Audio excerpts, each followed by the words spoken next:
உடன் பயிலும் மாணவர்களை சகோதர சகோதரியாக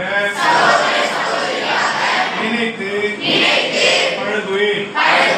எந்த நேரத்திலும் வன்முறையில் ஈடுபட மாட்டேன். பொது சொத்துக்கு சேதம் விளைவிக்க மாட்டேன். நான் தினமும் செய்தித்தாளை படிப்பேன். ஆசிரியர் நடத்தும் பாடங்களை